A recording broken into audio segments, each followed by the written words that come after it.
Film ini diawali dengan memperkenalkan seorang pria bernama Stan, dan dia ini adalah pengusaha properti yang cukup sukses. Hartanya puluhan miliar. Kemampuannya dalam menjual properti di atas rata-rata. Contohnya, rumah yang bakal dia jual ke nenek satu ini. Harusnya harganya miring, tapi bisa dia jual dengan harga mahal, karena bakatnya dalam membujuk para pembeli. Siang itu, tiba-tiba beberapa polisi datang ke kantornya, karena dia dituduh melakukan penipuan.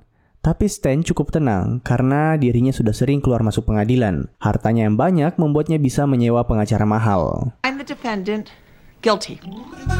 That bitch! No, Stanley, please, quiet. Namun ternyata kali ini berbeda. Ia dinyatakan bersalah oleh para juri. Hal itu membuatnya frustasi karena dirinya pasti akan masuk penjara. Makanya dia ngotot suruh pengacaranya untuk suap si hakim, biar bisa bebas pas pengumuman putusan besok. Cuman pengacaranya nggak mau. Akhirnya Stan memutuskan untuk menggantinya dengan pengacara yang lebih gila, di mana ia bernama Lou Popper, dan sebagai pengacara, dia rela ngelakuin apa aja buat kliennya, salah satunya menyuap sang hakim. Walaupun demikian, ternyata hukuman penjara bagi Stan tidak bisa dihindari. Tapi hakim memberikan keringanan hukumannya dari 5 tahun menjadi 3 tahun. Plus, hukumannya ditangguhkan selama 6 bulan ke depan. To delay your incarceration for 6 months, teach music to retarded children. Thank you, John. Stan yang masih tak puas akhirnya dikasih masukan sama si Popper. Kalau memang dirinya mau bebas, silahkan kabur ke luar negeri. Dengan begitu polisi tidak bisa menangkapnya. Cuman Stan gak mau karena semua uangnya yang puluhan miliar ada di bank bakal dibekukan oleh pemerintah. Malam itu di sebuah restoran, istri Stan bernama Mindy bilang dia nanti bakal kesepian selama suaminya di penjara. Makanya menurutnya ini sudah saat yang tepat bagi mereka berdua untuk punya momongan. Tapi Stan gak mau karena dari awal memang dia belum siap punya anak. Stan yang terlalu kasar nolak membuat Mindy yang kecewa akhirnya nangis pulang duluan.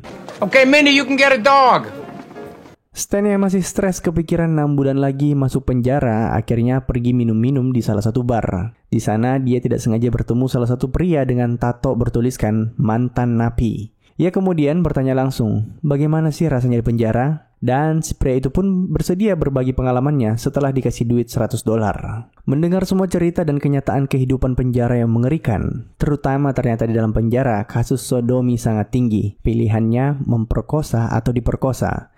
Membuat Stan semakin khawatir akan nasibnya. Dia pulang dengan keadaan mabuk dan pas bangun berharap semua yang dia jalani kemarin cuma mimpi. Pas sadar dirinya tetap akan masuk penjara, membuatnya menangis layaknya anak kecil. Tapi Mindy berhasil yakinin Stan kalau selama ini dirinya selalu bisa memecahkan setiap masalah dalam hidupnya. Pastilah soal penjara ini dia juga bisa cari solusi biar dia nggak disodomi oleh napi lainnya. Nah, akhirnya dia mulai mencoba berbagai hal. Mulai dari memperbesar ototnya dengan suntik steroid, membaca buku tentang sampai membuat tato di sekitar lubang kentutnya agar orang yang nanti mencoba memperkosanya di penjara nggak tertarik.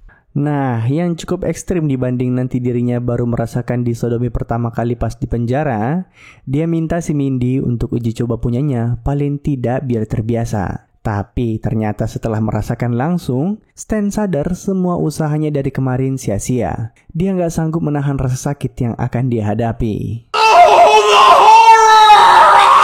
Akhirnya Stan mutusin membekali diri dengan belajar karate, yang kebetulan pelatihnya masih temannya juga, Mr. Chow. Setelah seminggu latihan, Stan protes kenapa dia masih tingkatan sabuk kuning dan gak naik-naik. Ya sudah, dia akhirnya dikasih kesempatan sparring dengan pemegang sabuk hijau, yang kalau dari tubuhnya sih sebenarnya lebih kecil dari Stan.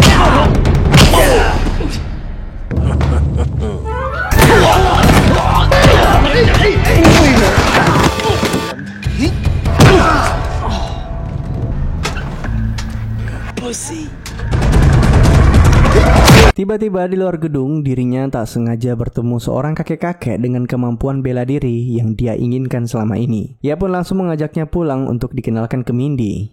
Kakek itu tak bernama dan cukup dipanggil dengan julukan The Master. Ia bersedia mengajari Stan bela diri karena memang butuh duit buat makan. Malam itu mereka bertiga makan malam bersama. Mindy ragu dengan penampilan Master yang kayak gelandangan, membuatnya bertanya-tanya dari mana asal kakek tua ini. Master dengan santai menjelaskan, yang ia kuasai bukan kungfu, melainkan gabungan dari semua ilmu bela diri yang ia latih selama bertahun-tahun. Bahkan, ia sempat menunjukkan skillnya yang tahan api dan membuat Stan semakin yakin kalau dirinya sudah menemukan guru yang tepat. Dan latihan pun dimulai, mulai dari subuh hingga malam hari. Tak hanya latihan fisik, Stan juga disuruh untuk memakan hanya sesuai menu yang Master perintahkan. Contohnya jus dengan berbagai campuran bahan mentah ini. Latihan fisik yang Stan lakukan sangat ekstrim untuk menguatkan seluruh otot di tubuhnya. Bahkan otot putingnya pun ikut dilatih. Wondering just how important are strong nipples. Mindy seringkali menghalangi latihan karena tidak tega melihat suaminya disiksa. Belum lagi menurutnya si Master ini cuma penipu dan sudah seminggu dirinya dan Stan jadi nggak punya waktu berdua. Merasa dihalang-halangi, Stan coba membuat istrinya merasakan apa yang menjadi kekhawatirannya tentang penjara. Dengan tiba-tiba keesokan harinya membangunkan Mindy di tengah malam dan berpura-pura kalau ada beberapa penjahat yang masuk ke rumah dan akan memperkosa Mindy secara bergiliran. Ia pun nangis ketakutan. Tapi pas Stan kasih tahu itu cuma prank biar Mindy sadar kekhawatirannya, malah dia minggat dari rumah. Mindy! Bye. Akhirnya setelah kepergian Mindy, latihan yang harus dijalaninya semakin intens. Ia bahkan diajari sebuah jurus bernama jari kematian, di mana salah satu jari Stan memiliki kekuatan dan ketahanan layaknya baja.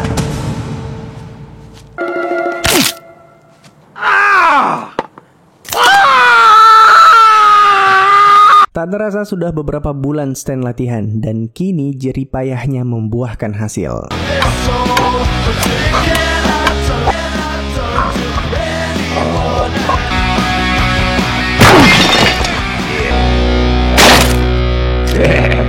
Untuk merayakan keberhasilan latihan sekaligus malam perpisahan sebelum besok dia masuk penjara, Stan, Popper, dan Master makan malam bersama. Dan selesai dari sana, Master memberikan ujian terakhir yang harus Stan lalui, yaitu melawan si ahli karate yang memukulinya kemarin. Ujian sekaligus pembalasan dendam atas apa yang sudah ia perbuat.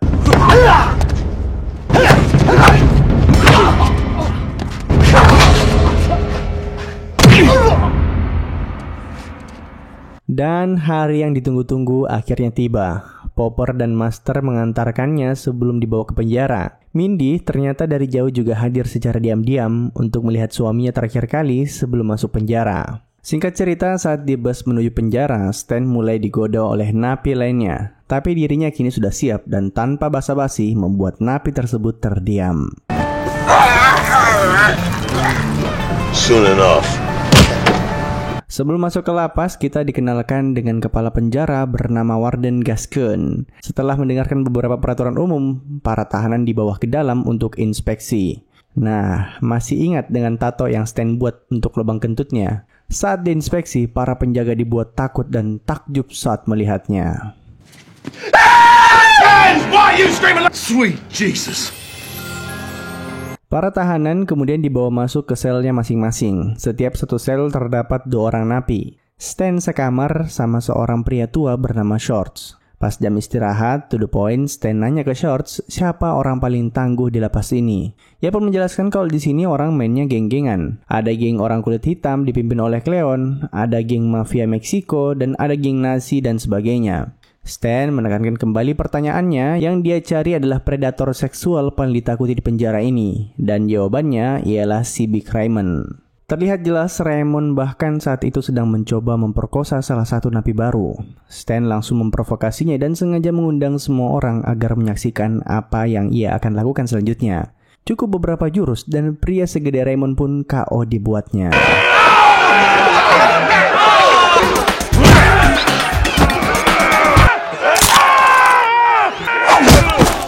Peterson, sepemimpin geng Nazi, berusaha langsung merekrut Stan untuk masuk ke gengnya. Namun bukan hanya ditolak, Stan langsung memberinya bogem mentah karena tutur bahasanya yang rasis. Cleon, si pemimpin geng Negro, mendekati Stan. Ia tidak terima ada sesama orang Negro yang dipukuli. Stan dikerumuni beberapa orang namun terlihat jelas mereka semua bukan tandingannya. Ilmu bela diri yang Master ajarkan memang bukan kaleng-kaleng. Bahkan Cleon pada akhirnya merasakan tinju Stan yang membuat giginya semua rontok.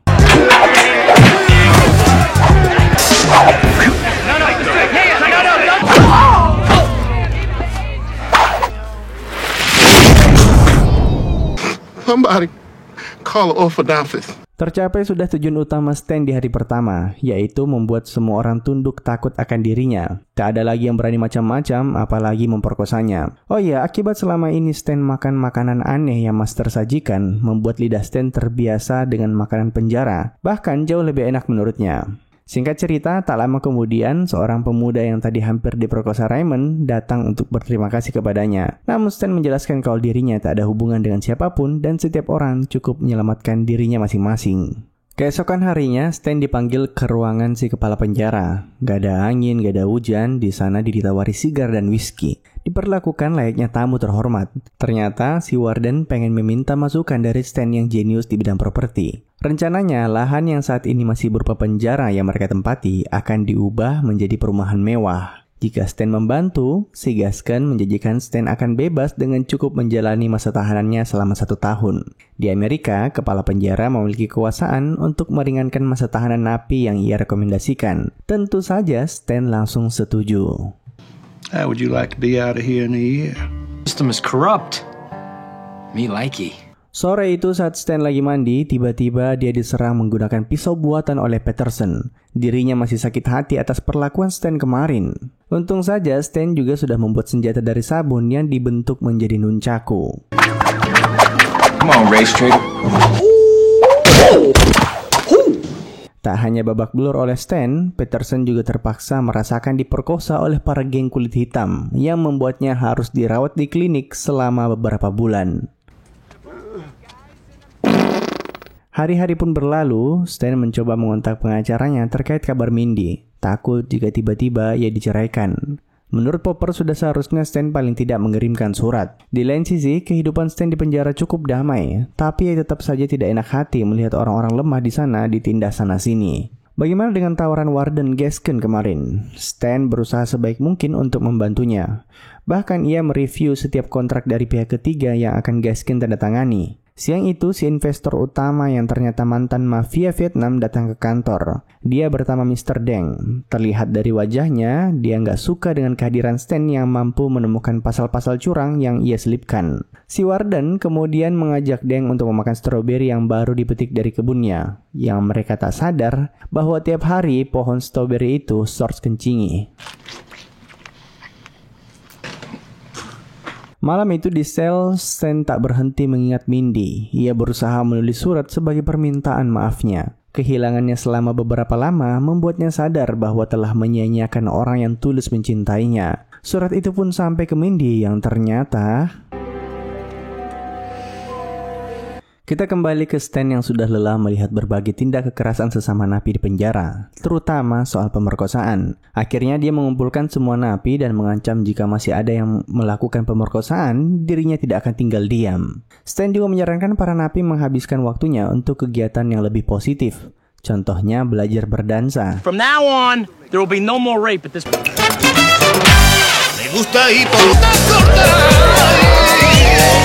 Dan sejak saat itu, kehidupan penjara tiba-tiba berubah total. Mereka mulai bersikap lebih sopan di antara sesama. Di kemudian hari, beberapa napi juga memaksa untuk menjadi murid Stan. It was my fault. Hey, it's a pickle game of hoops later. Tapi di antara itu semua yang membuat Stan paling bahagia karena Mindy akhirnya membalas surat yang ia kirimkan dan berencana untuk berkunjung dalam waktu dekat. Stan sudah tidak sabar untuk segera bertemu istrinya walaupun kini hari-harinya di penjara sudah terasa nyaman karena dia berhasil mendamaikan setiap anggota geng dan menambah teman.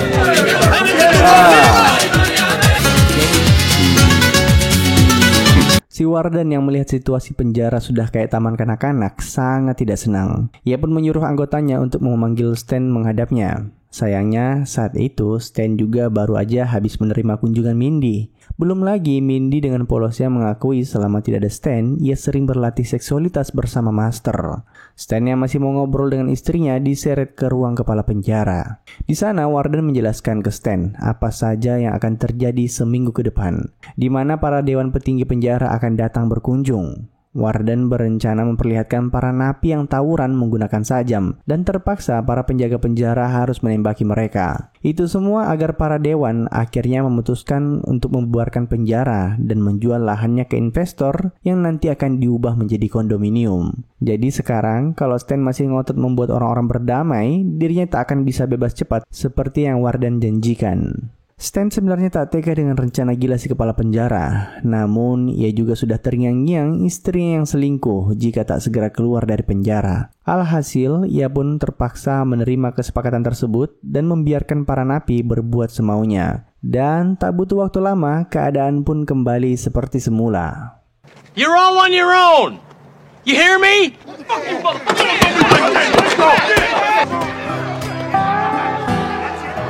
Shorts terlihat kecewa dengan sikap Stan yang temperamental dan cuek. Namun sebagai teman, Stan cuma memperingatkannya untuk menjauh dari kerumunan besok. Dan hari yang dinanti telah tiba. Para dewan tiba dan diajak berkeliling penjara. Para napi diarahkan untuk ke lapangan dan mereka bahkan disediakan senjata oleh para penjaga sebelum masuk ke lapangan. Stan sendiri dibawa ke ruangan untuk bertemu para panitia pembebasan bersyarat. Sebelum masuk ke ruangan, ia sempat bertemu Mindy dan The Master. Panitia pembebasan yang melihat catatan Stan bersih dari kekerasan sudah akan mengetok palu untuk Stan bebas. Namun, Stan tak bisa berhenti mengingat kebaikan para napi lainnya selama ini. Mengingat sebentar lagi mereka semua akan dibunuh oleh para penjaga. Membuat Stan mengikuti kata hatinya untuk membatalkan pembebasannya. I'd love to see some boobage. Oh, let me see that. Take him back to his cell. What color are your nipples? I bet. Di luar ruangan, Stan sempat berbicara dengan The Master yang ternyata dia impoten karena kebanyakan ngerokok. Plus, selama ini dia cuma ngajarin Mindy ilmu Kegel. Stan merasa sangat lega mendengar hal tersebut. Nah, mengingat waktu, Stan melumpuhkan penjaga di sana dan segera ke ruangan Warden Gaskin. Yang ternyata ia sudah tak ada di sana, melainkan sudah ke atap bersama para dewan. Tapi ia dicegat oleh Dang yang ternyata dirinya juga dulu merupakan murid The Master. Yap, selama ini Master cuma punya 2 murid, Stan dan dia. Akhirnya pertarungan keduanya dimulai. Stan awalnya terlihat kesulitan untuk menangkis seluruh serangan dari Dang. Ia juga sempat terkapar sampai terpaksa mengeluarkan jurus jari kematian yang Master ajarkan. They didn't strengthen their titties. That's you.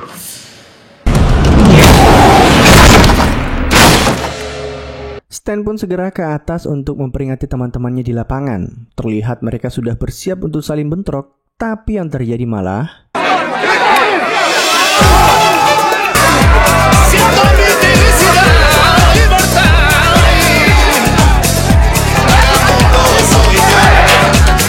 Para napi ternyata menyukai perdamaian dan memilih untuk belajar dansa seperti yang Stan sarankan. Gaskin memaksa anggotanya menembakkan peluru ke para napi. Namun ia menolak karena tak ada kerusuhan sama sekali. Alhasil ia melakukannya sendiri dan membuat para napi berlarian. Tak sampai di sana, merasa sakit hati rencananya digagalkan oleh Stan, ia berusaha membunuhnya. Untung saja Mindy datang dengan tendangan kungfunya bersama The Master. Ternyata selama ini Mindy juga telah berlatih bela diri.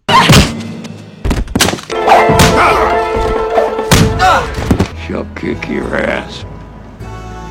Film menunjukkan waktu berlalu dan 3 tahun kemudian Stan akhirnya berhasil menyelesaikan masa tahanannya.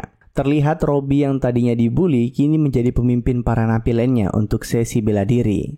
Lou Popper, pengacara Stan, kemarin juga ikut masuk penjara karena praktik kotornya. Dia cukup bersyukur karena masuk penjara saat pemerkosaan sudah dihapuskan.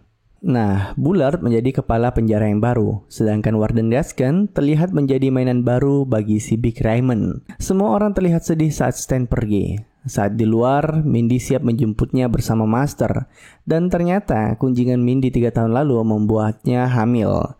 Dan kini mereka sudah memiliki seorang putri. The Master menjadi pengasuhnya walaupun kurang bisa menjadi panutan.